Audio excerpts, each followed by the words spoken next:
Hello friends, welcome back. I am Vivek Singhal from tradingwithvivek.com।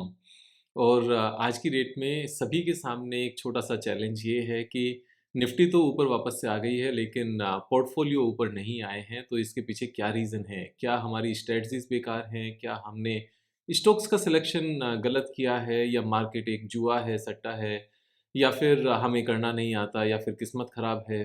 Actual में क्या reason है? अगर हम रीज़न्स को फाइंड आउट नहीं कर पाएँ तो एक डाउट में रहते हैं, और डाउट्स कभी भी अच्छे नहीं होते। मार्केट में ट्रेड करना हो, या फिर हमें किसी पर्टिकुलर टॉपिक पर कुछ अंडरस्टैंडिंग हो, हमारी स्टडी की अंडरस्टैंडिंग हो, अगर हमें क्लैरिटी रहती है कि ऐसा क्यों हो रहा है, तो हमारे लिए थोड़ा-सा काम करना आसान होता है, हमें ज़्यादा कन्विक्शन रहती है। तो यहाँ पर इस चीज़ को समझना बहुत इम्पोर्टेंट है।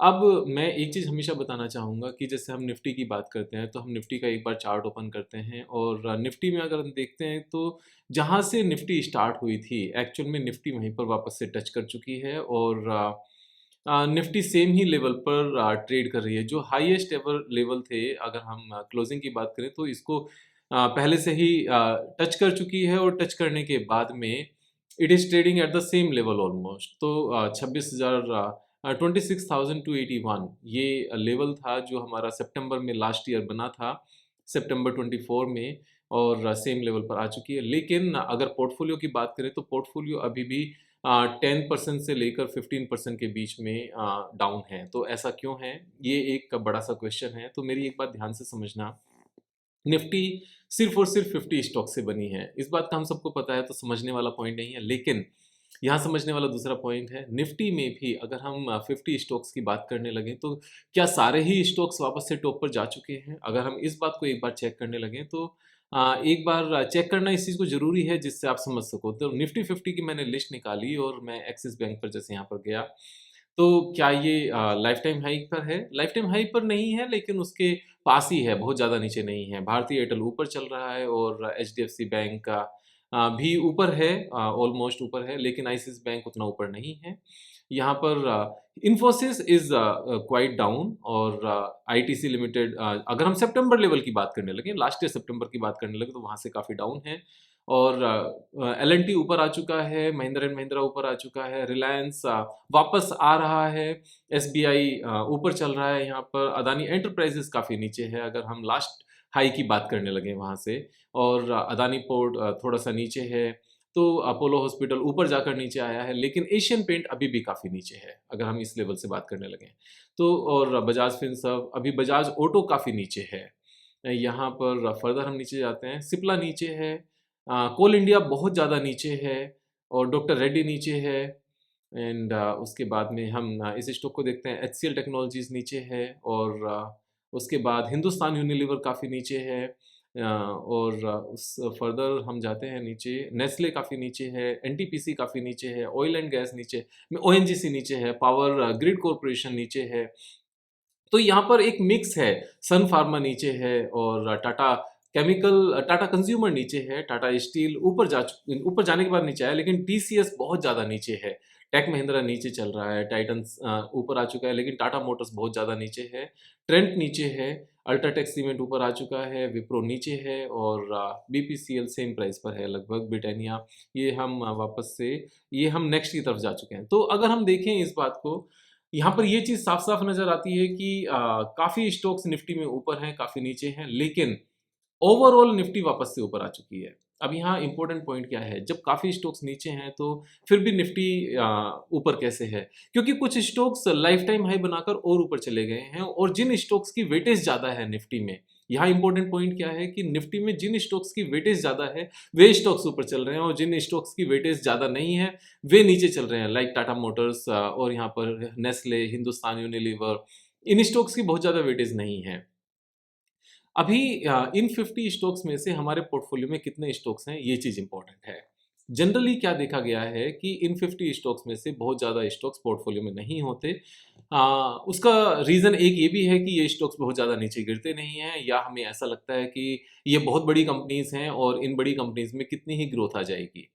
बहुत सारे रीज़न्स हैं। तो यहाँ पर एक लार्जर इंडेक्स पकड़ना ज़रूरी है, जिसमें बहुत सारी कंपनीज़ हों, अगर हमें अपनी चीज़ों को समझना है। अब लार्जर इंडेक्स में यहाँ पर एक इंडेक्स आता है निफ्टी 500। अगर हम निफ्टी 500 की बात करने लगें, तो निफ्टी 500 में 500 स्टॉक्स हैं, एक दो स्टॉक नहीं है CNX 500। लेकिन अगर हम इसको देखें तो ये भी काफी हद तक ऊपर आ चुका है, और अगर हम टॉप लेवल जो इसने बनाया था वहां से बात करने लगे तो सिर्फ 3% ही डाउन बचा है। तो अगर हम लार्जर इंडेक्स की बात करने लगे तो ये भी ऊपर आ चुका है, लेकिन अपना पोर्टफोलियो तो अभी भी 10-15%, इवन फ्यू केसेस में 16-17% डाउन है। ऐसा क्यों? क्योंकि निफ्टी 500 इंडेक्स की अगर हम बात करने लगे तो जो टॉप 10 कंपनीज हैं वो निफ्टी 50 की कंपनीज हैं, और उनकी वेटेज निफ्टी 500 में बहुत ज्यादा है। यानी कि निफ्टी 500 में आपका निफ्टी 50 भी आता है, निफ्टी नेक्स्ट 50 भी आता है, निफ्टी मिड कैप 50 भी आता है। और निफ्टी 50 जब निफ्टी 500 में पहुंचता है तो मैक्सिमम मेजॉरिटी जो वेटेज की है वो निफ्टी 50 ही ले जाता है, और जो निफ्टी 50 से बाहर वाले स्टॉक्स हैं उनकी बहुत ज्यादा इंपॉर्टेंस नहीं रहती। इट मींस कि अगर बचे हुए 450 शेयर्स निफ्टी 50 से अलग अगर नीचे भी पड़े रहें तो निफ्टी 50 जब मूव करना शुरू करेगा तो निफ्टी 500 अपने आप से मूव कर जाएगा, क्योंकि निफ्टी 500 में निफ्टी 50 भी इंक्लूड है। तो ऐसा कौन सा राइट इंडेक्स है जिससे हम इस चीज को चेक कर सकें? तो राइट इंडेक्स है निफ्टी स्मॉल कैप 250। यहां पर निफ्टी स्मॉल कैप 50 नहीं, निफ्टी स्मॉल कैप 250, क्योंकि निफ्टी स्मॉल कैप 250 में 250 शेयर्स हैं जो कि एक बड़ा बुके है, और इसमें हमारे निफ्टी 50 नहीं है और निफ्टी नेक्स्ट 50 भी नहीं है।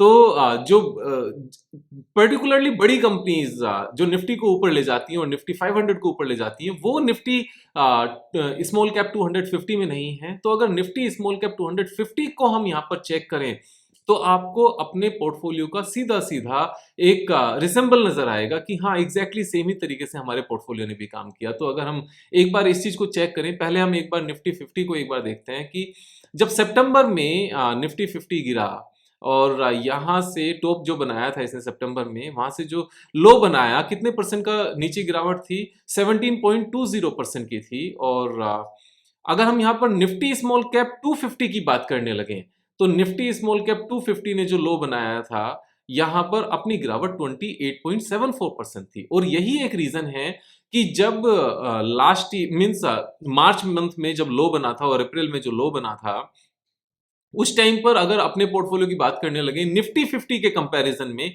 तो यही तब भी एक डाउट था, यही एक क्वेश्चन तब भी था कि निफ्टी तो विवेक 17.20% है, यानी कि 15-16% गिरी है, और ये तो एक पर्टिकुलर सिंगल कैंडल की वजह से थी। अगर एक्चुअल में हम गिरावट की बात करने लगे निफ्टी 50 की तो यहाँ पर ये गिरावट उतनी ज्यादा नहीं थी। और मैं इसको वापस से थोड़ा सा ठीक करता हूँ, यानी कि इस कैंडल तक मैं लेकर आया जो 4 मार्च को बनी थी, 4 मार्च को, तो 16.37% थी। लेकिन अगर हम पूरा भी ले लें अप्रैल तक तो भी 17% है। तो निफ्टी तो 17% गिरी थी लेकिन पोर्टफोलियो 30% डाउन था। वो 30% डाउन क्यों था? क्योंकि निफ्टी स्मॉल कैप 250 जो ये इंडेक्स है ये हमारा 28.74% डाउन था। ये एक्चुअल में सही मायने में एक रिफ्लेक्ट करता है हमारे पोर्टफोलियो को, क्योंकि इसमें 250 स्टॉक्स हैं और वो 250 स्टॉक्स ब्रोडर वाले हैं, और इसमें निफ्टी 50 नहीं है जो अपने आप से थोड़ा सा भी मूव करे तो निफ्टी 500 की कोई इंपॉर्टेंस ही नजर नहीं आती है उसमें। तो Nifty small cap 250 is the right approach कि अगर हम आपको अपने पोर्टफोलियो को अगर यहाँ पर देखना है कि हमारा पोर्टफोलियो कैसा कर रहा है। और यही रीजन है अभी भी करंट की सिचुएशन में कि निफ्टी तो वापस से टॉप पर पहुंच गई, लेकिन निफ्टी स्मॉल कैप 50 को अगर टॉप पर पहुंचना है तो अभी भी कितने परसेंट की यहाँ पर एक गैप है लास्ट टाइम के हाई तक पहुंचने में 13.38%, और इतना ही पोर्टफोलियो अभी अपना भी डाउन है। तो यहां इस बात को कि अपना पोर्टफोलियो क्यों डाउन है, मार्केट तो डाउन नहीं है। तो जब हम ये कहते हैं कि मार्केट डाउन नहीं है हम गलत कहते हैं। निफ्टी ऊपर गई है लेकिन ब्रोडर मार्केट ऊपर नहीं गई। ब्रोडर मार्केट को जो यहाँ पर रिप्रेजेंट करता है वो निफ्टी स्मॉल कैप 250 करता है। ये 250 में जो स्मॉल कैप इसको जो नाम दिया है ना, ये एक्चुअल में स्मॉल कैप नहीं है। अगर हम यहाँ पर निफ्टी स्मॉल कैप 250 और इसके अगर हम कॉन्स्टिट्यूएंट्स देखें तो हमें पता चलेगा कि ये छोटी कंपनीज नहीं है। ऐसा लगता है कि ये स्मॉल कैप है, और स्मॉल कैप की विवेक भाई हम क्यों बात कर रहे हैं? तो ये स्मॉल कैप में छोटी कंपनीज नहीं है। मैं यहाँ पर इसको ओपन किया और ओपन करके मैं आपको दिखाता हूँ ये कौन कौन सी कंपनीज हैं। इसमें आधार हाउसिंग फाइनेंस, आवास finance, action construction, Aditya Birla fashion, और इसको स्क्रीनर पर देखें तो शायद हमें बेटर पिक्चर नज़र आ जाएगी। और यहाँ पर हम निफ्टी स्मॉल कैप 250 को हमने सर्च किया और नीचे हमारे पास यहाँ कंपनीज आ गई।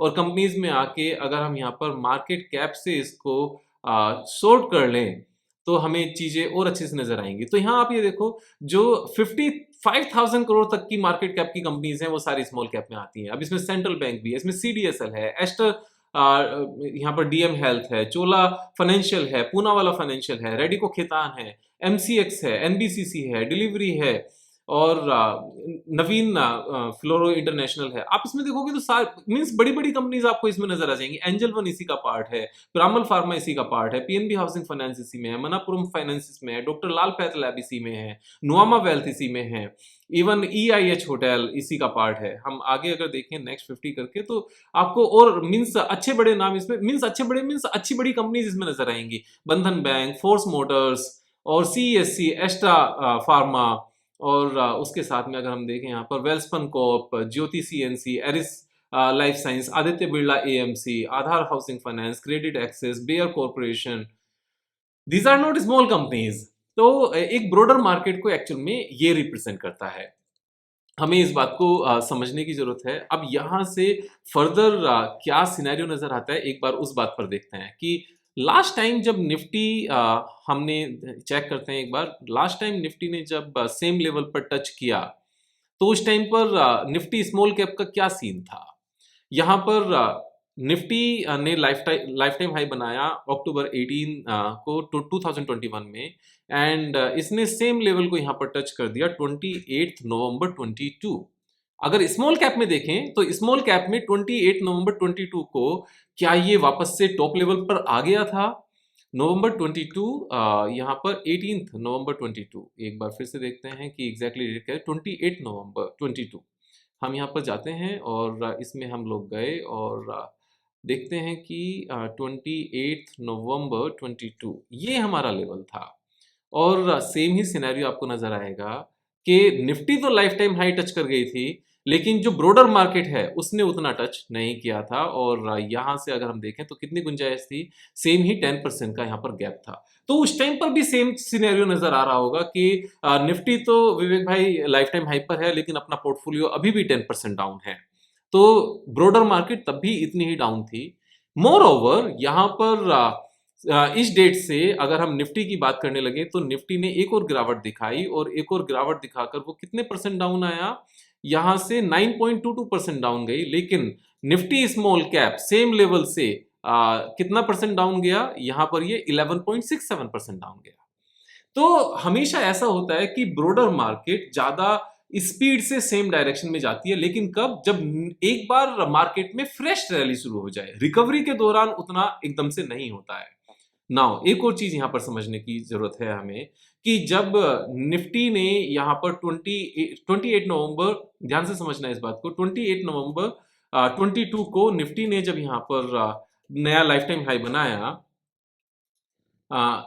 एग्जैक्टली दिस डेट को, तो निफ्टी सितंबर 24 जो नेक्स्ट लाइफ टाइम हाई बनाया वहां तक कितने परसेंट की यहां पर उछाल आई, कितने परसेंट निफ्टी ने मूव दिखाया। So Nifty moved 40%, 40.89% during this period. जो उसने लाइफ टाइम वापस से टच किया था सबसे पहली बार, तब से 40% अप गया। लेकिन इसी पीरियड में ब्रॉडर मार्केट कितना अप दिखाया, ब्रॉडर मार्केट ने, वापस से इस चीज को समझते हैं। तो ब्रॉडर मार्केट ने यहाँ पर 28 नवंबर 22 से जो सितंबर में हाई बना वहां तक की अगर हम बात करने लगे तो ब्रॉडर मार्केट ने 94.49% का अपसाइड दिखाया during the same period, 662 days. और हम निफ्टी की बात करने लगे तो सेम पीरियड में यहां पर आपको चीज नजर आएगी 669 डेज, 40%। तो एक बार लाइफ टाइम हाई बनने के बाद में ब्रॉडर मार्केट ज्यादा स्पीड से ऊपर चलती है, और जितनी भी कमी थी वो सारी की सारी फास्ट तरीके से ऊपर जाती है। और इस चीज को आप हमेशा देख पाओगे जब कभी भी कोई भी कंट्री ग्रो करती है तो वहां पर स्मॉल कंपनीज भी ग्रो करेंगी, मिड साइज भी ग्रो करेगा, और लार्ज साइज भी ग्रो करेगा। यहां पर ब्रॉडर मार्केट अगर समझनी है तो अगेन मैं इस चीज को एम्फेसाइज कर रहा हूं क्योंकि ये क्लैरिटी है कि निफ्टी 250 स्मॉल कैप इंडेक्स हमारी ब्रॉडर मार्केट को ज्यादा अच्छे तरीके से रिप्रेजेंट कर पाता है। अगर हम टोटल मार्केट कैप को रिप्रेजेंट करने की बात करें तो निफ्टी 50 होगा ऑफ कोर्स, लेकिन अगर हम टॉप की कंपनीज को हटाकर सिर्फ 100 टॉप कंपनीज को हटाकर उसके बाद में ब्रॉडर मार्केट की बात करने लगे हैं, तो यहाँ पर 250 स्मॉल कैप का इंडेक्स ज्यादा अच्छे से रिप्रेजेंट करता है। और एक बार निफ्टी ने नया लाइफ टाइम हाई बनाया, जैसे अभी almost Nifty life time high पर है, इसके बाद की जो यहाँ से रैली है वो निफ्टी की शायद 25-30% होगी, लेकिन ब्रॉडर मार्केट की शायद यहाँ से 60-70% होगी। तो यहाँ पर अपने ऊपर डाउट करने की जरूरत नहीं है कि क्या मेरे स्टॉक गलत थे, क्या मेरी स्ट्रैटेजीज गलत थी, क्या मेरी किस्मत खराब है, क्या अपने को करना नहीं आता, ये मार्केट जुआ है। नहीं, ऐसा कुछ भी नहीं है। ये समय है। मार्केट एक अपनी स्टाइल में काम करती है।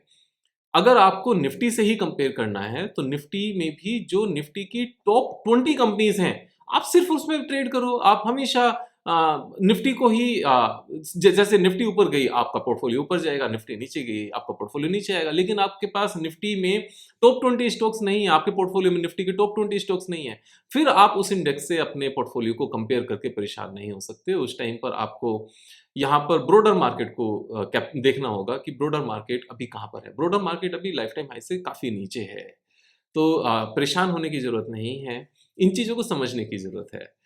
I will keep on sharing my experience with you, सबके साथ टाइम टू टाइम, जैसे जैसे वक्त मिलेगा, जैसे जैसे जरूरत फील होगी।